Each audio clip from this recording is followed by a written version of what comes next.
it looks like it has begun. And the central banks, they are worried about their independence. They're worried about political leaders questioning what they do or placing other individuals in the positions that were meant for insiders.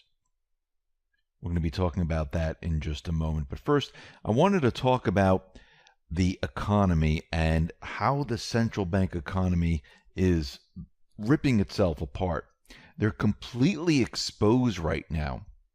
And Trump is racing against the clock to set everything in motion for the transition. And he needs to keep the entire economic system together until the elections are over. So this is a huge task right now, and we know that he has the magic wand. We know he can keep the market up. We know that they can continually manipulate the numbers. But we also know that this illusionary economy that the central bankers have created, it is hurting the everyday person. But Trump just can't throw a switch, shut it off, and say, okay, let's move into a completely new system, because the entire system would collapse under the weight of debt. And then what do people do? Now, this is what the central bankers were planning to do. They were planning to bring everything down, and whoever got hurt, got hurt. They don't really care. Actually, they kind of like it because they buy up all the different assets for pennies on the dollar. And they make out after a crash. And also on the way down of the stock market and everything like that, they profit from it. But when we look at the economic data, we can see that a lot of things are happening all at once. We know that Trump has controlled the Fed and they're not raising rates as of yet. We know this March they're going to meet. This will show if Trump truly has complete and utter control over the Federal Reserve. If Powell comes out and said, listen, we're going to be patient a little bit longer and we're not going to raise rates, Trump has pretty much, and the Patriots have full control over the Fed right now. Remember, there are still bad guys within the Fed. There's a lot of pressure, a lot of pushing and shoving that's going on right now because there are certain factions that want to bring down this system. But when we look at their economy, this is what they're so afraid of. This is why they want to bring it down sooner than later and blame it on Trump, because their entire system is completely falling apart. December new home sales, now they were expected to tumble, but thanks to a dramatic downward reversion in November's data, December came in at positive 3.7. It was expected to be down by 8.7%. November's initial 16.9% surge, the most since 1992, was revised down just to 9.1%. So you can see what's happening here. They're playing with the numbers. Now, we've seen this before, where they take the last month's data, they revise it down, the present month or the last month that they're recording on, that is pushed up, and it makes it seem like everything is fantastic. But new home sales are down year over year for the fourth straight month in a row. And if you look at the trajectory, and this is starting back in 2012, you can see that the new home sales, they are completely declining. And it's not improving at all. Again, Trump is racing against the clock. He knew when he came into office that the central bank, their entire economic system, was imploding on itself. But of course, what was he going to do when he first came into office? He could have said to everyone, listen, we're in a fake economy. What we're going to have to do is we're going to have to default on the debt, and we're just going to have to let the chips fall where they may. Now, a lot of people would have gotten hurt. A lot of people were not prepared for this. So he didn't take that route. What he is doing right now is he's preparing the economy by getting rid of the globalist trade system, by bringing back manufacturing, by reworking a lot of the laws, by removing taxes, by removing a lot of the regulations. He needs to do this, and he needs to make a playing field that is even amongst the countries. These are the bilateral trade agreements that he is working out right now between many, many countries. Now, we have to remember the Fed is the mortal enemy of the young generation and the nation itself. The wealth effect was created by the Fed. The wealth effect enriched the already rich at the expense of the young who didn't get the opportunity to buy the assets the Fed has pushed to the moon at pre-bubble prices. That privilege was largely reserved for those who bought a decade or two ago.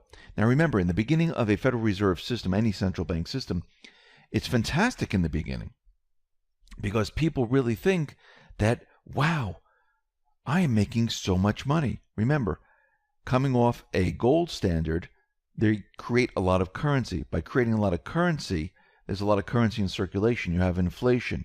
They raise the interest rates. So you're making a lot on the money that's already out there. And all of a sudden, everyone sees their wages go up, housing prices go up, everything goes up, but all together.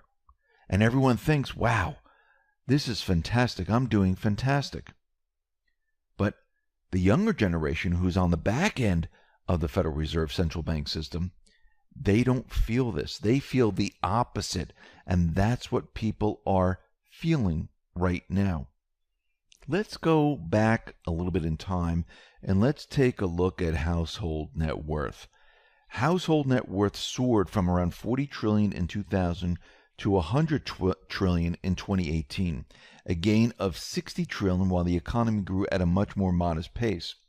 Household net worth has leaped from 55 trillion in 2010 to 100 trillion in 2018, 45 trillion in gains for those who are already owned stocks and houses. The wealth effect has benefited the haves at the expense of the have-nots. The young who can no longer afford to buy homes or start families unless mom and dad provide the capital. The nation is losing an entire generation as a result of the Fed's cargo cult-like obsession with boosting the wealth of the haves. The wealth effect is the most generationally lopsided policy possible, the equivalent of a tax on youth. How many millennials have seen their earned income match or exceed the sharp increases in rent, college tuition, and health care? Not many.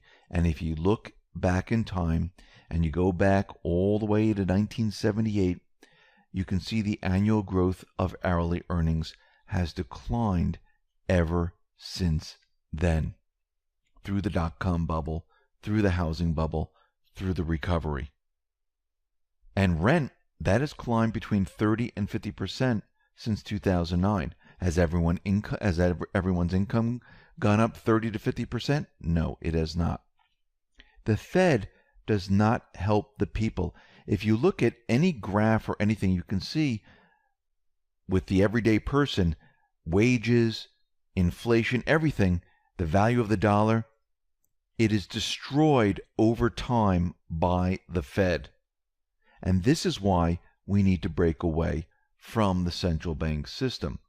Now, it looks like the Philippine president, Rodrigo Duterte, he decided to appoint a central banker from his cabinet. He didn't pick an insider. And the central bank is very worried about their independence. Basically, what we're seeing is that the president of the Philippines is trying to take control over the central bank system. Looks like they're going to be going through a restructuring. Now, central banks across Europe are finding that the golden era in which they were revered, well, it has passed. And I don't think they were ever revered. I think this is something they gave themselves. The great days of central bank independence, well, those days are gone. This is from a former Bank of England policymaker, Charles Goodhart, adding he thought the attacks on central banks are going to continue.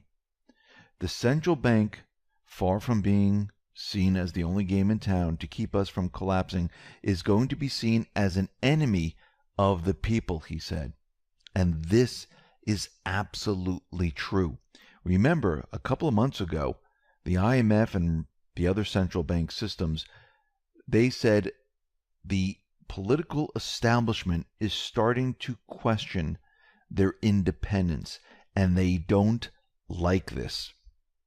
Trump has been questioning the Federal Reserve, and other nations are following in Trump's footsteps.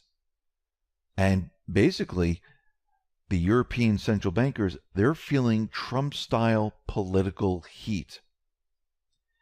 This is the beginning of a movement to restructure the central banks around the world. You just can't do it alone. You need the assistance from every country. And if you look, the globalist system, well, that is not working anymore for these elites. What's growing now across the nations with the yellow vests and all the other protests, Brexit, you name it, they're starting to realize and they're starting to wake up to what the real problem is. And that is the central bank. This is why you're seeing articles come out about, oh, the political establishment is questioning our independence. We shouldn't bow to the political establishment. Yeah, you're going to bow to the will of the people. The people have the ultimate control. The people have the ultimate say. Yes, there was a time where the central bank was in control. Those days are gone. There's change in the wind. And once this change hits and it spreads throughout Europe, throughout the rest of Asia, throughout the world, the central bank days are numbered. Think about what has been going on. Since Trump has become president, Italy is fighting and pushing against the central bank. The Philippines is pushing against the central bank. The UK, before Trump came in office, they wanted the Brexit. They're pushing against the central bank establishment. Once the UK breaks away, other European countries are going to say, you know what? We don't want this either. Actually, if we go back in time, Greece was pushing back at the central bank, but then Cyprus folded.